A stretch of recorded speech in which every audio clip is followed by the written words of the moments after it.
नमस्कार दोस्तों, मैं रत्नेश सर एक बार फिर से आपका स्टडी 91 में स्वागत करता हूं। और कैसे दोस्तों, उम्मीद करता हूं आप सभी जहां भी होंगे स्वस्थ होंगे और मस्त होंगे। दोस्तों आज बहुत ही इंपॉर्टेंट टॉपिक आपके लिए लेके आया हूं, जिस टॉपिक से आपके हर एग्ज़ाम में, चाहे वो सीटेट का एग्ज़ाम हो या यूपी टेट का एग्ज़ाम हो या सुपर टेट का एग्ज़ाम हो, आपके हर एग्ज़ाम में दोस्तों यहाँ से इस टॉपिक से आपके क्वेश्चन 1 से 2 क्वेश्चन जरूर आते हैं। चाहे तो आप प्रीवियस ईयर क्वेश्चन उठा के देख लीजिए। और आपके टॉपिक का नाम है दोस्तों समायोजन, यानी कि एडजस्टमेंट। दोस्तों तो आइए आज का सेशन स्टार्ट करते हैं। पर सेशन स्टार्ट करने से पहले एक बार वीडियो को लाइक ज़रूर कर दीजिए और ज़्यादा से ज़्यादा अपने दोस्तों में शेयर ज़रूर कर दीजिएगा। दोस्तों एक बार आइए दोस्तों स्टार्ट करते हैं आज का सेशन। आज का सेशन दोस्तों स्टार्ट करते हैं आपका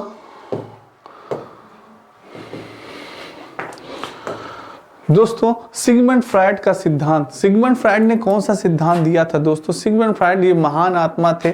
इन्होंने कौन सा सिद्धांत दिया था? इन्होंने मनोविश्लेषणवाद का सिद्धांत दिया था। दोस्तों कौन सा सिद्धांत दिया था?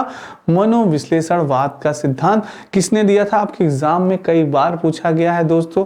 अगर इस बार भी पूछा जाए तो बता दीजिएगा किसने दिया था। सिगमंड फ्रायड ने दिया था, मेरे रत्नेश सर ने बताया था।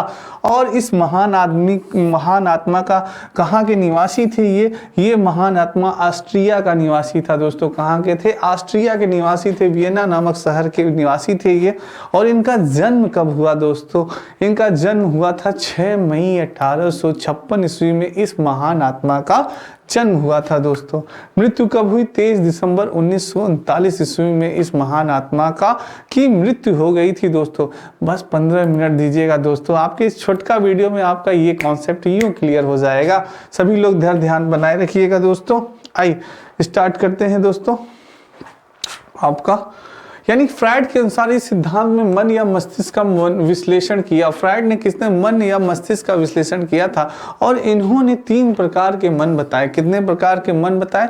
3 प्रकार के मन बताए दोस्तों। पहला था चेतन मन यानी कॉन्शियस माइंड, और दूसरा था अर्धचेतन मन सब कॉन्शियस माइंड, और तीसरा था अचेतन मन अनकॉन्शियस माइंड। यानी आपसे अगर कोई पूछे कि सिगमंड फ्रायड ने कितने प्रकार के मन बताए तो तुरंत बताएंगे अरे हमारे रत्नेश सर ने कहा था 3 प्रकार के मन होते हैं। कौन से? कॉन्शियस माइंड, सब कॉन्शियस माइंड और अनकॉन्शियस माइंड।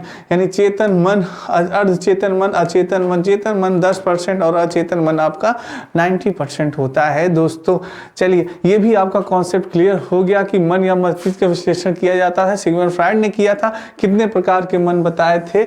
3 प्रकार के मन बताए थे। ये भी कॉन्सेप्ट आपका क्लियर हो गया। आइए चेतन मन क्या होता है दोस्तों? Conscious mind. What is the conscious mind? आखिर चेतन मन क्या होता है, इसके बारे में जानते हैं। चेतन मन, यह मन वर्तमान प्रेजेंट के विचारों से संबंधित होता है। इस समय हम क्या कर रहे हैं दोस्तों? आप सीडीपी के महान सर रत्नेश सर की वीडियो देख रहे हैं और हम पढ़ रहे हैं समायोजन, एडजस्टमेंट आप पढ़ रहे हैं। तो इस समय आपके दिमाग में क्या चल रहा है? इस समय आपके दिमाग में चल रहा है कि एडजस्टमेंट होता क्या है, एडजस्टमेंट किसने बताया था इसकी परिभाषा? तो जो चीजें आप प्रेजेंट में यानी वर्तमान में जो चीजें आप सोचते हैं, देखते हैं, वो सब चीजें क्या कहलाती हैं दोस्तों? वो होता है आपका चेतन मन, कॉन्शियस माइंड। यानी प्रेजेंट में होने वाली चीजें, जो चीजें हमारे मस्तिष्क में चलती हैं, वो क्या कहलाती हैं दोस्तों? कॉन्शियस माइंड यानी चेतन मन कहलाती हैं दोस्तों। जैसे कि इस समय आप प्रेजेंट टाइम में रत्नेश सर की वीडियो देख रहे हैं दोस्तों। अब बात करते हैं अर्धचेतन मन की, सब कॉन्शियस माइंड। अर्धचेतन मन क्या होता है दोस्तों? इसमें बालक को शीघ्र ज्ञान की प्राप्ति नहीं होती दोस्तों। क्या होती है? शीघ्र ज्ञान की प्राप्ति नहीं होती, लेकिन कुछ समय देकर याद किया जा सकता है। जैसे मैं आपसे पूछूं, बच्चों बताइए कल आपने क्या खाया था, रात में आपने क्या डिनर किया था? तो तुरंत कहेंगे अरे सर रुकिए अभी मैं बता रहा हूँ 2 मिनट में सोच के। फिर आप 2 मिनट सोच के तुरंत आपको याद आ जाएगा कि हाँ कल हमने क्या भोजन किया था, चिकन बिरयानी खाई थी या आपने क्या खाया था, तुरंत आपको याद आ जाएगा। पर थोड़ा सा सोचना पड़ेगा, आपको समय देना पड़ेगा दोस्तों, तब चीजें आपको याद आती हैं, तुरंत नहीं याद आता। तो वही क्या होता है? वही कहलाता है आपका अर्धचेतन मन यानी सब कॉन्शियस माइंड। जो चीजें हमें याद तो आती हैं पर थोड़ा सा समय देकर याद आती हैं दोस्तों, यानी कि कुछ समय लगता है। यानी कि अब ये वो क्या कौन सा मन कहलाता है? अर्धचेतन मन कहलाता है, जिसमें हमें चीजें याद तो होती हैं पर थोड़ी देर बाद याद होती हैं दोस्तों। ठीक है, नेक्स्ट है अचेतन मन, अनकॉन्शियस माइंड। आखिर अचेतन मन क्या होता है, अनकॉन्शियस माइंड क्या होता है, आइए जानते हैं। फ्राइड के अनुसार अचेतन मन में वे बातें होती हैं जो हम भूल चुके होते हैं और हमारे याद करने पर भी वे बातें याद नहीं आती। ऐसी बातें दोस्तों यानी अनकॉन्शियस माइंड, फ्राइड ने बताया कि अनकॉन्शियस माइंड ऐसा माइंड होता है जिसमें कि हम बातों को भूल चुके होते हैं, जो बातें हमें याद नहीं रहती, जो बातें हमें क्या होती है याद नहीं रहती दोस्तों। जैसे कि आपसे मैं पूछूं कि अगले साल आपने बर्थडे में अपने कौन सी फ्लेवर का केक खाया था। अब एक वर्ष पिछली बात मैं आपसे पूछ रहा हूं क्योंकि आपके एक साल बीत चुके हैं दोस्तों, तो क्या आपको याद होगा? बहुत ही कम लोग होंगे जिन्हें याद होगा कि हाँ किस फ्लेवर का केक हमने खाया था। ये आपको याद होगा किस, यानी कि आपने किस कलर का कपड़ा पहना। तुरंत आप क्या करेंगे, मोबाइल में पहले पिक देखना स्टार्ट, अरे यार कौन सा कपड़ा पहने थे देखें पिक। हाँ, तो जब आप मोबाइल में पिक देखेंगे, चीजों को देखेंगे, तब आपको याद आएगा। नहीं तो आप कितना भी प्रयास कर लीजिए पर वो आपको जो 1 साल 2 साल 3 साल पीछे जो घटनाएं घटित हो चुकी हैं वो जल्दी आपको याद नहीं आएंगी दोस्तों। तो वही फ्राइड ने कहा कि वैसा ही मन क्या कहलाता है, अचेतन मन कहलाता है, यानी कि अनकॉन्शियस माइंड कहलाता है दोस्तों।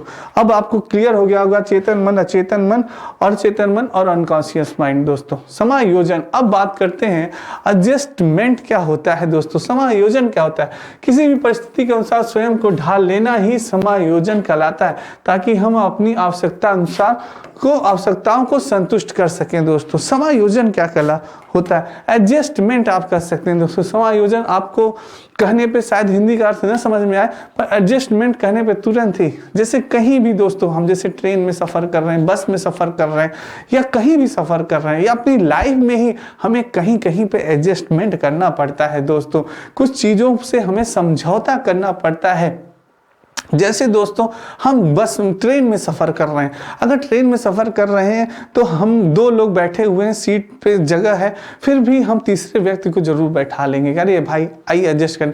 तभी चौथा व्यक्ति भी आया कि सर हमें भी बैठा ली, तो वहां भी हमें एडजस्ट करना पड़ेगा कि भाई इस व्यक्ति को भी बैठा लो, ये भी सफर करने वाला यात्री है, कुछ दूर तक ये भी चला जाएगा, तो वहां पे भी हमें एडजस्टमेंट करना पड़ेगा।